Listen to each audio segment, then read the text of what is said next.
please state and spell your first and last name, just to begin? Bradley E. Sturgeon, Bradley. E is in Eugene. Sturgeon, Sturgeon. When did you first meet Doc, and where were you when you first met Doc? I first met Doc when I came to visit campus on an interview. He was the one who picked me up at the airport up in Moline. I remember him waiting for me as I was getting off the plane. We had a nice hour-plus drive back from the Quad Cities, and that was our first meeting, a nice opportunity to talk to him for an hour about things going on here at the college. Okay. What was your first impression of Doc?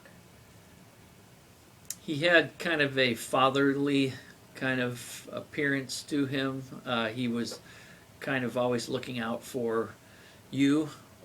He seemed to be concerned to make sure that everything was okay, that you were comfortable, and other, sort of something your dad might do for you. Make sure that everything's going okay is number one priority.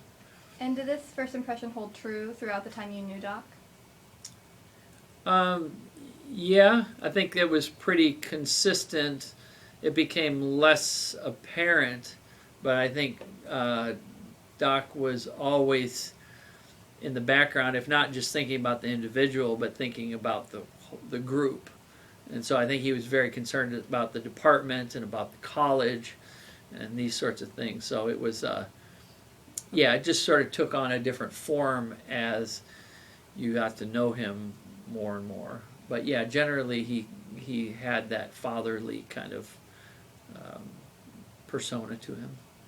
Can you kind of expand on the fatherly persona? Like, was he just like that to, the colleagues? Was he like that to students? Well, I guess one of the things I remember, I stayed at the Manor when I first came for my interview, and it was actually one of these very cold days, and I just had a sport coat.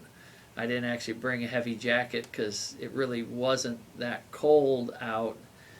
It wasn't true winter just yet, and I was not necessarily prepared for the very cold weather. And so without him ever saying or asking or whatever, when he came to pick me up to go to dinner that evening, he brought a big red coat with him. So again, he's just trying to sort of look out. Now, yeah, I think he did that to everybody, but he really did treat everybody a little bit differently. He was very kind of, he would give you what you needed, right? And so I think, like with students, he could hug students left and right, and it was because that's sort of what they needed and what they wanted.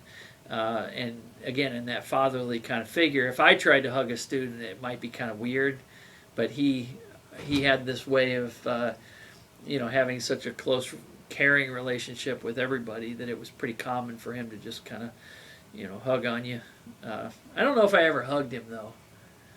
I don't know if I ever got to that point. Maybe I didn't need a hug, and I think that's kind of the thing, is that he gave you essentially what you needed. And if I never looked like I needed a hug, then I probably never got one. What was Doc like as a professor? Did you ever have the opportunity to, watch him interact with students in the classroom and outside of the classroom?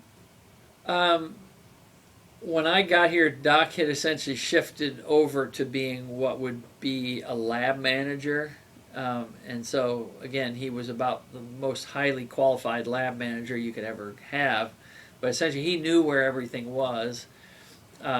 He would spend a lot of time in the lab when, because he would set up the labs, and then he would kind of hang out and make sure everything was going well.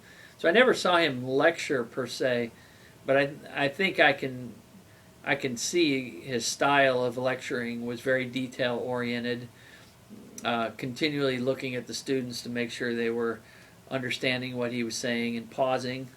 As a faculty member, you you have to make a choice about how slow you go, because if people aren't getting it, you could always slow down, but then you compromise the amount of material you're covering in the class. And so if you do kind of try to cater to every student in the class, you tend to not cover as much material. And I don't think he was ever bothered by the fact that maybe he didn't get to something. A lot of faculty will have an agenda. Today I've got 4 pages of notes, kind of like me, right? But actually I think I probably have picked up a little bit of his style in that I don't really care if I get through my notes. And he didn't either. He was more responding to what was going on in the classroom environment. So. Did Doc ever talk about, what kind of interested him in coming to Monmouth College and what interested him in just chemistry in general? I don't know if he ever talked about that or not. Well, I think you find out that his family, his father, Lester Kieft, was a chemistry professor, and that Doc had always been around chemistry. I think there's some good historical pictures of him mimicking